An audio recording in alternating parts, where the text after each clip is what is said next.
پانی کو بڑے احترام سے پیتے ہیں، سبھی پیتے ہیں مسلمان۔ یہاں اب آپ کو پانی پیتا ہوا، آپ بوٹلوں میں پانی آتا ہے وہ بھی پانی، لیکن زمزم کی ایک پانی، دونوں پانیوں کا کلر ایک جیسا ہے، دونوں پانیوں کے اندر کوئی تبدیلی اور کوئی الگ الگ نہیں ہے، لیکن کیوں اس کا احترام کیا جاتا ہے، اس کو کیوں کھڑے ہو کر کیا جاتا ہے، کیوں اس کی عزت اور احترام ہے دل کے اندر انسانوں کے، مسلمانوں کے؟ بلکہ بہت سے لوگ جب عمرے سے آتے ہیں، حج سے آتے ہیں، تو رشتہ دار کہتے ہیں کچھ نہیں تو کچھ نہیں، کم سے کم زمزم کا پانی ہی ہمیں دے دو، حالانکہ اور بھی پانی ہے۔ معلوم یہ ہوا کہ اس کو نسبت خانہ کعبہ سے لگی ہوئی، معلوم ہوا کہ اس کو نسبت حضرت اسماعیل علیہ السلام سے لگی ہوئی ہے، پیغمبر سے لگی ہوئی ہے، خانہ کعبہ کی سرزمین سے اس کا تعلق ہے، تو اللہ نے اس کی نسبت پر اسے اونچا کر دیا۔ اور آپ قرآن پاک کی نسبت سے جڑے ہوئے ہو، اس لیے آپ پورے انسانوں سے زیادہ بہتر اس لیے بھی ہے کہ آپ کی نسبت اللہ کے اس کلام الہی سے ہے، جس کو اللہ تعالیٰ نے فرمایا کہ میں نے اس کو نازل کیا ہے اور میں ہی اس کی حفاظت کرنے والا ہوں۔ یہ وہ کلام ہے جو تمام انسانوں کے لیے رشد و ہدایت کا ذریعہ ہے، ہدایت کا اور رہنمائی کا ذریعہ ہے۔ امت اگر قرآن سے جڑ جائیں، امت اور ہم سب قرآن کو اپنی زندگی کا نصب العین بنا لیں، مشعل راہ اس کو بنا لیں، تو یقین جانیے کہ ہماری زندگی دنیا میں بھی چمکے گی اور آخرت میں بھی کامیاب ہوگی۔ اور آج امت مسلمہ اس لیے بھٹک رہی ہے، اس لیے ذلیل و رسوا ہو رہی ہے، اس لیے ناکام ہو رہی ہے، چونکہ قرآن پاک سے مسلمانوں نے اپنا رشتہ توڑ لیا ہے، قرآن پاک سے اپنے رشتے کو ختم کر لیا ہے۔ ہم یہ سمجھتے ہیں کہ قرآن پاکوں میں رکھ لیا جائے، اس کا ادب احترام کے لیے سر پر اٹھا لیا جائے، اس کو کسی بلندی پر رکھ لیا جائے، یا کسی کے مرنے پر اس پر پڑھ لیا جائے۔ ایسا نہیں ہے، بلکہ قرآن زندگی میں لانے کی چیز ہے، قرآن پاک زندگی میں عمل کرنے کی چیز ہے۔ اس لیے اے بچوں جو آپ حافظ قرآن بن رہے ہو اور بن چکے ہو،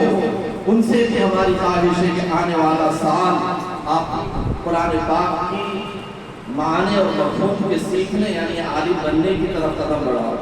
ہمارے بچوں کا بڑا مزاج ہو گیا، حافظ بننے کے بعد سمجھنے کی بہت کچھ ہو گئے، اس لیے آپ سے میں کہنا چاہتا ہوں، مولانا ماشاءاللہ باصلاحیت اور بہت زیادہ قابل ترین شخصیت ہے، تو آپ جب یہاں عالم کو شروع کریں گے تو آپ جب تک مولانا نہ کہیں یہاں سے بن جاؤ، یہ آپ کی سعادت مندی ہوگی۔ اس لیے کہ جب ابتدا میں مضبوط تعلیم چھوٹے مدرسوں میں ہوگی، بنیادی جو تعلیم ہے ہمارا تجربہ ہے، چھوٹے چھوٹے مدرسوں میں پوری نظر ہوتی ہے ہر استاد کی، تو اس لیے آپ حافظ قرآن بن گئے ہو تو یہ بننا یقیناً بڑی سعادت کی بات ہے، لیکن قرآن کا فہم، قرآن کا سمجھنا، قرآن کے پیغام کو امت کے اندر عام کرنا، جب تک آپ عالمیت کا نظام کی طرف نہیں جڑیں گے عزیز بچوں، تو پھر آپ پھر قرآن کو کیسے سمجھیں گے؟ اس لیے عالم دوست کا بھی جو نظام مولانا بھی راستے میں کہہ رہے تھے کہ ہمارا آئندہ اس کا نظام بھی ہے، تو آپ سے یہ خواہش ہے کہ جب ہم آئیں گے کبھی آئندہ سال، تو آپ جیسا قرآن ایک بیٹھک میں سنا رہے ہیں، یہاں جب کوئی کتاب آپ کو پڑھائی جائے نحو کی، صرف کی، ادب کی، تو آپ اس کو بھی ایسے ہی فرفر سنانے والے طالب علم۔ آج کل ایسے بچے نہیں نظر آ رہے ہیں، کمزور ہو جا رہے ہیں بچے، نہیں پڑھ پا رہے ہیں۔ میں آپ لوگوں کو ماشاءاللہ بڑا اس لیے اچھا محسوس کر رہا ہوں کہ آپ اتنے بیٹھک پر اتنے دور کرنے والے بچے بہت ذہین ہیں الحمدللہ۔ بہرحال میں بہت مشکور ہوں، اور بہت زیادہ میں اپنے دلی جذبات کا احساس، ابھی جیسے ہمارے قاری صاحب نے جو گزشتہ یہاں استاد رہے ہیں، انہوں نے جو جذبات کا اظہار کیا ہے، اندازہ ہوتا ہے مولانا اپنے عملے کے ساتھ، اپنے اساتذہ کے ساتھ اور اپنے مدرسے کے ساتھ بہت محبت والا انداز اختیار کرے ہیں۔ یہ ذمہ دار کی کامیابی کی علامت ہوتی ہے۔ یقیناً مدرسوں کے ذمہ دار تو بہت ہیں، تو میں اس سے بھی خوشی ہوئی کہ نکلنے کے باوجود مدرسے سے نسبت اور تعلق اس استاد کا ہونا ان کے بااخلاق بلکہ ان کے اپنے اساتذہ سے حسن انتظام کا نظر آتا ہے۔ اللہ تعالیٰ مولانا کو نظر بد سے محفوظ فرمائے، اور یہ جو کام ہو رہا ہے حسن نگر کی سرزمین پر، جو ماشاءاللہ یہاں اور طلبہ پڑھ سکتے ہیں، ہمارے محلے کے بچے اور بچیاں قرآن پاک سے اور وابستہ ہو سکتے ہیں۔ جہاں تک آواز پہنچ رہی ہے ان سے خواہش ہے کہ آپ اس ادارے کا اپنے بچوں کے ذریعے سے بھی تعاون کرو اور اپنے مال سے بھی تعاون کرو۔ یہ مدرسے کیسے چل رہے ہیں؟ اللہ تعالیٰ چلا رہے ہیں۔ ابھی مولانا سے میں نے پوچھا ماہانہ کتنا خرچ ہے؟ 2 لاکھ 2.5 لاکھ کا خرچ ہے۔ آپ جانتے ہیں کہ کسی گھر کے اندر 2-4 بچے ہوتے ہیں تو وہاں کے گھر کا خرچہ چلانا مشکل ہو جاتا ہے، لیکن اتنے بچوں کو یہاں پر نظام کے ساتھ میں چلانا اور ماہانہ 2-2.5 لاکھ کا خرچہ کرنا